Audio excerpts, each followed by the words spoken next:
اعوذ باللہ من الشیطان الرجیم، بسم اللہ الرحمن الرحیم۔ قصہ حضرت ابراہیم علیہ السلام، قسط نمبر 5 میں خوش آمدید۔ تفسیر ابن کثیر میں لکھا ہے کہ حضرت ابراہیم علیہ السلام کو میلے میں لے جانے کے لیے باپ دور تک لے گیا۔ راستے میں حضرت ابراہیم علیہ السلام آسمان کی طرف دیکھ کر کہنے لگے، میں بیمار ہوں۔ پھر وہاں راستے میں ہی بیٹھ گئے تھے۔ گزرنے والے پوچھتے تو حضرت ابراہیم علیہ السلام فرماتے، میں بیمار ہوں۔ جب سب لوگ گزر گئے تو جلدی سے واپس ہوئے، لیکن آخر میں چند بوڑھے گزر رہے تھے۔ ان سے کہا کہ آج میں تمہارے بتوں کی مرمت کروں گا، اور عید سے 2 دن پہلے بیمار بھی تھے، اس لیے باپ کو بھی یقین آ گیا کہ آج پھر بیمار ہو گئے ہوں گے۔ پھر حضرت ابراہیم علیہ السلام نے اپنا ارادہ پورا کر دیا۔ جب لوگ واپس آئے تو بتوں کی حالت دیکھ کر حیران ہو گئے اور کہنے لگے، یہ ظلم کس نے کیا ہے؟ جیسا کہ سورہ انبیاء میں ارشاد ہوا ہے، کہنے لگے کس نے یہ کام کیا ہے ہمارے معبودوں کے ساتھ؟ بے شک وہ ظالموں میں سے ہے۔ کہا ان لوگوں نے جن کے سامنے حضرت ابراہیم علیہ السلام نے بتوں کی مرمت کی بات کہی تھی کہ ہم نے سنا ہے ایک نوجوان کو ان کا تذکرہ کرتے ہوئے جس کا نام ابراہیم ہے۔ جب سب چھوٹے بڑے جمع ہوئے تو سب نے کہا کہ پھر حضرت ابراہیم علیہ السلام کو پکڑ لاؤ۔ پھر حضرت ابراہیم علیہ السلام ایک مجرم کی حیثیت سے حاضر کیے گئے۔ پھر آپ علیہ السلام سے سوال ہوا کہ ہمارے خداؤں کے ساتھ یہ لغو حرکت تم نے کی ہے، جیسا کہ ارشاد باری تعالی ہے، کیا تو نے یہ حرکت ہمارے خداؤں کے ساتھ کی ہے اے ابراہیم؟ تو حضرت ابراہیم علیہ السلام نے بڑے بت کی طرف اشارہ کرتے ہوئے فرمایا کہ یہ حرکت اس بڑے بت کی ہے جس کے کاندھے پر آپ علیہ السلام نے کلہاڑا رکھا تھا، اور فرمایا مجھ سے کیا پوچھتے ہو؟ اپنے ان خداؤں سے پوچھو کہ تمہارے ٹکڑے ٹکڑے کرنے والا کون ہے۔ اس بات میں خلیل اللہ کا یہ مطلب تھا کہ یہ لوگ خود بخود قائل ہو جائیں گے کہ یہ تو بے جان ہیں، بس پوچھو ان سے اگر یہ بول سکتے ہیں۔ جب حضرت ابراہیم علیہ السلام نے کہا کہ تم اپنے بتوں سے دریافت کرو کہ کس نے مارا ہے، تو سب کافر حیران ہو گئے کہ اب کیا جواب دیں۔ فرمان باری تعالی ہے، بس یہ لوگ اپنے دلوں میں قائل ہو گئے اور کہنے لگے کہ واقعی ظالم تم ہی ہو۔ پھر سرنگو ہو کر سوچ کر کہنے لگے کہ تجھے تو معلوم ہے کہ یہ بولنے والے نہیں، جیسا کہ فرمان باری تعالی ہے۔ پھر سر ڈال کر کہنے لگے تم تو جانتے ہو کہ یہ بول نہیں سکتے۔ اب حضرت ابراہیم علیہ السلام کو موقع مل گیا۔ فرمایا حضرت ابراہیم علیہ السلام نے، کیا بس عبادت کرتے ہو تم بغیر پروردگار کے اس چیز کی جو تم کو نہ کوئی نفع پہنچا سکتی ہے اور نہ کوئی ضرر پہنچا سکتی ہے؟ تف ہے تم پر اور ان پر جن کو تم بغیر خدا کے معبود بناتے ہو، کیا تم میں عقل شعور نہیں؟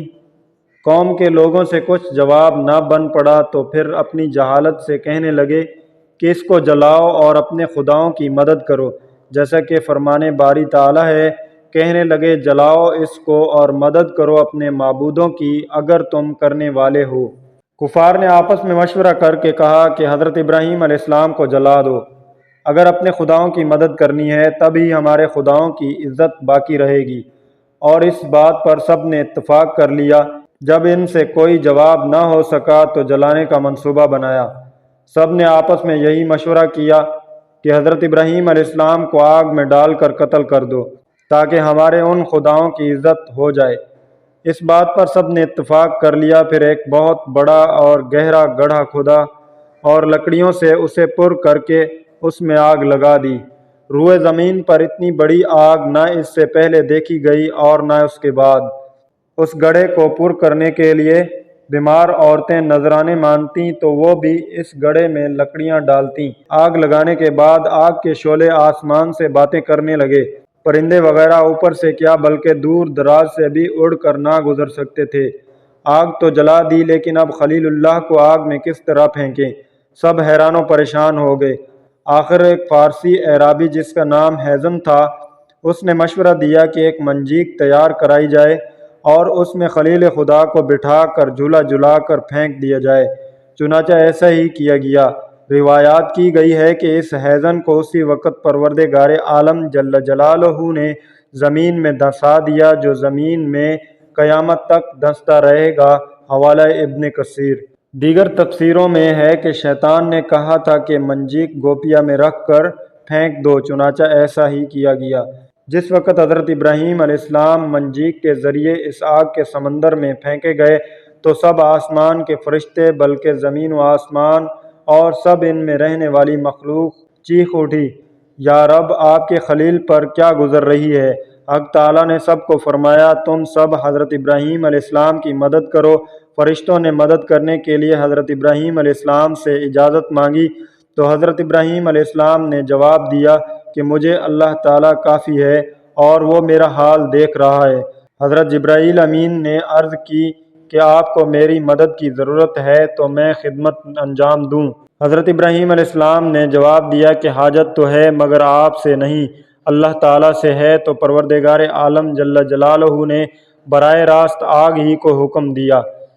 قتادہ رحمۃ اللہ علیہ فرماتے ہیں کہ جس دن وہ آگ تیز ہوئی تھی، جانور بھی اس آگ کو بجھانے کے لیے نکلے اور کوشش کرتے رہے کہ کسی طرح اس آگ کو بجھا دیں سوائے گرگٹ کے۔ حضرت ظاہری رحمۃ اللہ علیہ فرماتے ہیں کہ سرکار دو عالم صلی اللہ علیہ وآلہ وسلم نے گرگٹ کو مارنے کا حکم فرمایا ہے اور گرگٹ کو فاشق کا نام دیا ہے کیونکہ یہ اس آگ کو تیز کرنے کے لیے پھونکے مارتا تھا۔ جب حضرت ابراہیم علیہ السلام کو آگ میں ڈالا گیا تو اس وقت ایک کافر بادشاہ تماشا دیکھ رہا تھا کہ اچانک اس آگ سے ایک چنگاری اڑ کر اس کے انگوٹھے پر پڑی۔ وہ وہیں کھڑے کے کھڑے سب کے سامنے ایسا جلا کہ جیسے روئی جلتی ہے۔ جس وقت حضرت ابراہیم علیہ السلام کو اس آگ میں ڈالا گیا اس وقت ان کے منہ مبارک سے نکلا، حسبی اللہ و نعم الوکیل، کافی ہے مجھے اللہ تعالیٰ اور وہ اچھا کارساز ہے۔ حضرت صلی اللہ علیہ وآلہ وسلم کو جب خبر ملی کہ عرب ایک جرار لشکر لے کر مقابلے کے لیے آ رہے ہیں تو آپ صلی اللہ علیہ وآلہ وسلم نے بھی یہی پڑھا تھا، حسبی اللہ و نعم الوکیل۔ بہرحال جب حضرت ابراہیم علیہ السلام کو آگ میں پھینکا گیا تو پروردگار عالم جل جلالہ نے براہ راست آگ کو حکم دیا، یا نار کونی بردا و سلاما علی ابراہیم، اے آگ ہو جا ٹھنڈی اور سلامتی والی ابراہیم پر۔ اس وقت حضرت ابراہیم علیہ السلام نے فرمایا، الہی تو آسمانوں میں اکیلا معبود ہے اور توحید کے ساتھ تیرا عابد زمین پر صرف میں ہی ہوں۔ اسی وقت حضرت جبرائیل علیہ السلام آپ علیہ السلام کے سامنے آسمانوں اور زمین کے درمیان ظاہر ہوئے اور دوسری طرف بارش پر معمور فرشتہ بھی کان لگائے ہوئے کھڑا تھا کہ کب مجھے حکم ہو تو بارش برسا کر آگ کو ٹھنڈا کر دوں، لیکن پروردگار عالم کی طرف سے براہ راست آگ ہی کو حکم ہوا۔ کہتے ہیں کہ اس وقت حضرت ابراہیم علیہ السلام کی عمر مبارک 16 سال کی تھی۔ حضرت کعب احبار رحمۃ اللہ علیہ کہتے ہیں، اس دن دنیا بھر کی آگ ٹھنڈی ہو گئی تھی، اس دن آگ سے کوئی بھی فائدہ نہ اٹھا سکا تھا۔ پیارے دوستو، قصہ حضرت ابراہیم علیہ السلام جاری ہے۔ ملتے ہیں قسط نمبر 6 میں، تب تک دیجیے اجازت، اللہ نگہبان۔